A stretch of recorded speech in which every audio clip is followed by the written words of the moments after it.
أعوذ بالله من الشيطان الرجيم. بسم الله الرحمن الرحيم. والذين لا يدعون مع الله إلها آخر ولا يقتلون النفس التي حرم الله إلا بالحق ولا يزنون ومن يفعل ذلك يلقى أثاما يضاعف له العذاب يوم القيامة ويخلد فيه مهانا. আলহামদুলিল্লাহি রাব্বিল আলামিন ওয়াসসালাতু ওয়াসসালামু আলা সাইয়্যিদিল মুরসালিন ওয়া আলা আলিহি ওয়া আসহাবিহি আজমাইন, আম্মা বাদ।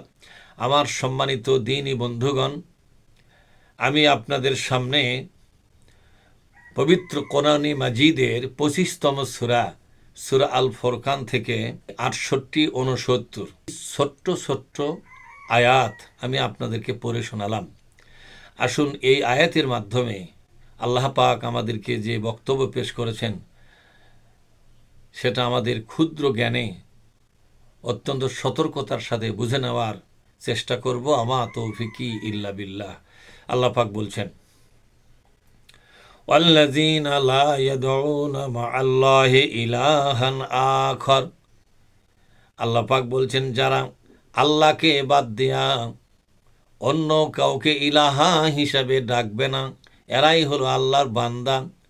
অন্য কাউকে ইলাহা হিসাবে সম্মান দেওয়া, মর্যাদা দেওয়া, অন্য কাউকে ইলাহা বলে মেনে নেওয়া, এটা সরাসরি আল্লাহর সাথে বান্দার শিরক। এখন আসুন, মানুষ কিভাবে আল্লাহর সঙ্গে অন্যদেরকে ইলাহা বলে কবুল করে, এটা আমরা জানবার এবং বুঝবার জন্য চেষ্টা করব। আমা তৌফিকি ইল্লা বিল্লাহ। সূরা ফুরকানের 68-69 নম্বর আয়াতের এই দুটি আয়াতের ভিতরে আল্লাহ রব্বুল আলামিন 3টা অপরাধের কথা তুলে ধরেছেন। এই 3টি অপরাধ আল্লাহর যারা সত্যিকার বান্দা, এই 3টি অপরাধ থেকে নিজেকে সম্পূর্ণ আলাদা করে রাখবে। এই 3টি অপরাধের সংস্পর্শে তারা আসবে না। যদি আসে, তারা আল্লাহর প্রিয় বান্দা হওয়া থেকে বঞ্চিত হয়ে গেল। প্রথম অপরাধ হলো ওয়াল্লাযীনা লা ইয়াদউনা মা'আল্লাহি ইলাহান আখার। আল্লাহ পাককে বাদ দিয়া অন্য কাউকে ইলাহ বলে তারা মানবে না। ইলাহা মানে কি? ইলাহা মানে মানুষ যখন আল্লাহর বিধান মেনে চলে, আল্লাহ তখন মানুষের ইলাহ হয়ে যায়। মানুষ যখন আল্লাহর বিধান মানে, তখন মানুষের কাছে আল্লাহ পাক ইলাহা হয়ে গেল।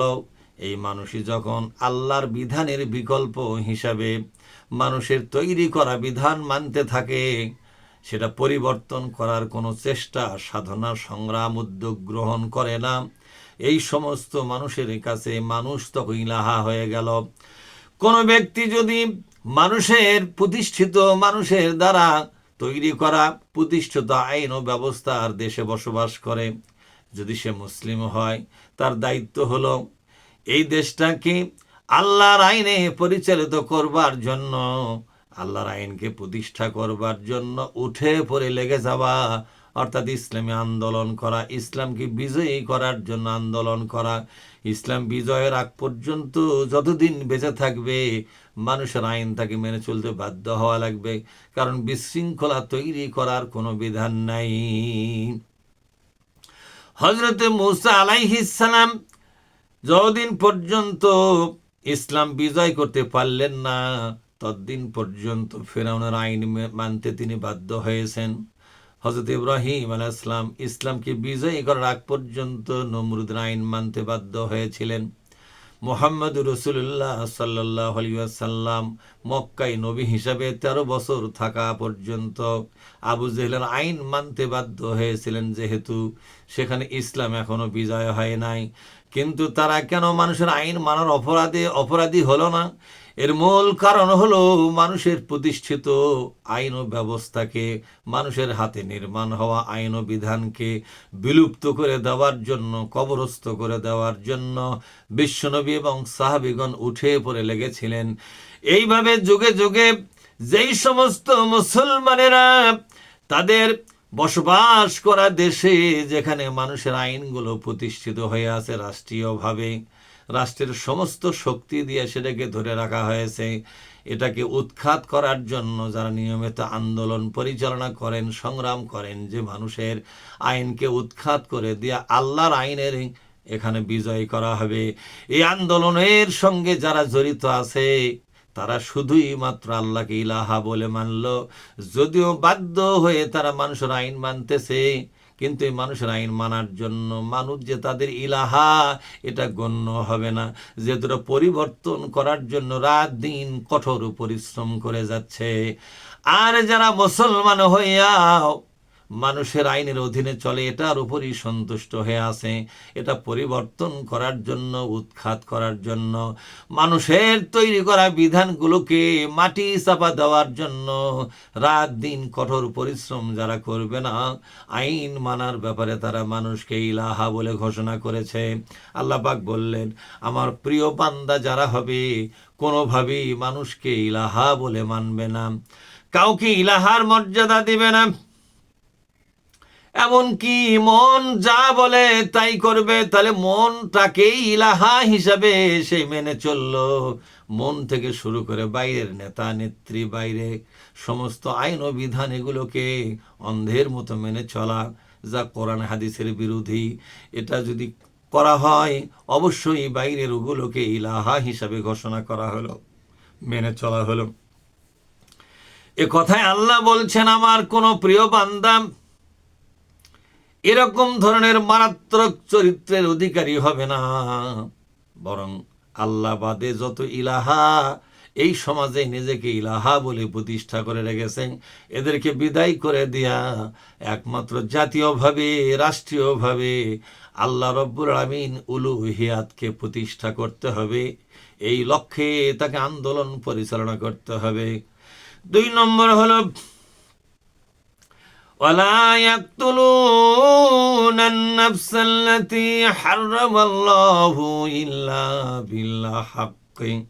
অন্যায়ভাবে কোন জীব হত্যা করবে না, মানুষ হত্যা করবে না অন্যায়ভাবে। কোন নাফসুন শব্দ দিয়ে এখানে মানুষকে বোঝানো হলো। অন্যায়ভাবে কোন মানুষকে হত্যা করবে না, ডাকাতির মাধ্যমে, ছিনতাইয়ের মাধ্যমে, অথবা রাজনীতির প্রতিহিংসার বশবর্তী হইয়া অন্যায়ভাবে নিজের পথের কাঁটা মনে করে কাউকে হত্যা করবে না, ধ্বংস করবে না। আমার যারা সত্যিকার বান্দা হবে, হত্যাকাণ্ডের উপযুক্ত ব্যক্তি ছাড়া তাকে হত্যা করবে না। তবে হত্যা হতে হবে ব্যক্তির মাধ্যমে, রাষ্ট্রীয় ব্যবস্থাপনার মাধ্যমে, সেটা হলো আদালত। এখানে আদালতের কথাই বলা হয়েছে। আদালত ছাড়া আইন নিজের হাতে তুলে নেবে না, আইন নিজের হাতে তুলে নিয়ে কাউকে হত্যা করবে না। আমার বান্দা হতে গেলে এই শর্ত তাকে পালন করতে হবে। আদালতের মাধ্যমে, সাক্ষী সবুদের মাধ্যমে ষড়যন্ত্র মুক্ত বিচার ব্যবস্থা, ষড়যন্ত্র মুক্ত সাক্ষী ব্যবস্থা, ষড়যন্ত্র মুক্ত মামলা ব্যবস্থার মাধ্যমে বান্দা যদি দোষী সাব্যস্ত হয়ে যায় সত্যিকার ভাবে, হ্যাঁ সে কাউকে না কাউকে হত্যা করেছে অথবা হত্যা হওয়ার যোগ্য অপরাধ করে ফেলেছে, তখন রাষ্ট্রীয় কাঠামোর অধীনে বিচার ব্যবস্থার মাধ্যমে সে ফাঁসি হবে না গুলি হবে না কি হবে, তাকে হত্যা করার যে বিধান জারি হবে তার মাধ্যমে হত্যা করা যাবে। কোনো ব্যক্তি বা কোনো গোষ্ঠী বা কোনো রাজনীতির দল কোনো মানুষকে হত্যা করার পারমিশন পাবে না। এটা আল্লাহর ফায়সালা। আল্লাহর বান্দার মধ্যে অন্তর্ভুক্ত থাকতে গেলে আল্লাহর দাবি শর্ত পালন করতে হবে। আল্লাহ পাক আরেকটা সূরার মধ্যে বলেছেন, মান কতালা নাফসান বিগাইরি নাফসিন আও ফাসাদিন ফিল আরদি ফাকান্নামা কতালান নাসা জামিআ। কোন ব্যক্তি যদি অন্যায়ভাবে কোন মানুষকে হত্যা করে, অর্থাৎ আদালতের বিচার ব্যবস্থা ছাড়া, দলীয়ভাবে, ব্যক্তিগতভাবে কেউ যদি কাউকে হত্যা করে ফেলে, সে যেন গোটা দুনিয়ার সমস্ত মানব মণ্ডলীকে হত্যা করার অপরাধ করে ফেলল। 200 কোটি মানুষ বর্তমানে আছে, 200 কোটি মানুষকে হত্যা করার যে অপরাধ, একটা মানুষকে অন্যায়ভাবে হত্যা করার সে অপরাধটা তার উপরে চাপানো হবে। এরপর আল্লাহ পাক বলছেন, ওয়ামান আহইয়াহা ফাকান্নামা আহইয়ান নাসা জামিআ।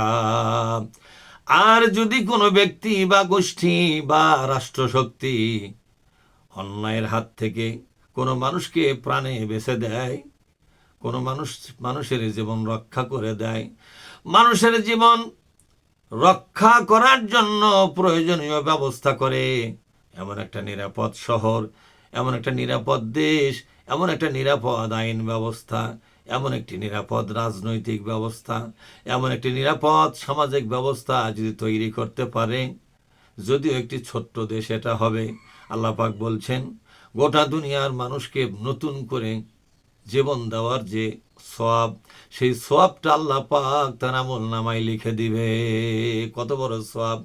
আল্লাহ পাক বলছেন, যদি কোনো গোষ্ঠী, যদি কোনো শক্তি, যদি কোনো ব্যক্তি, যদি কোনো দলপার্টি কোনো মানুষকে জীবন রক্ষা করে, হত্যাকাণ্ড থেকে তাকে বাঁচাতে পারে, তার জীবনটা চলে যাচ্ছে এমন অবস্থায় তাকে নিরাপত্তার চাদরে মুড়িয়ে দিতে পারে, এই দুনিয়ার সমস্ত মানব মণ্ডলীকে প্রাণ ফিরে দেওয়ার যে সওয়াব, সেই সওয়াব তার আমলনামায় লেখা হবে।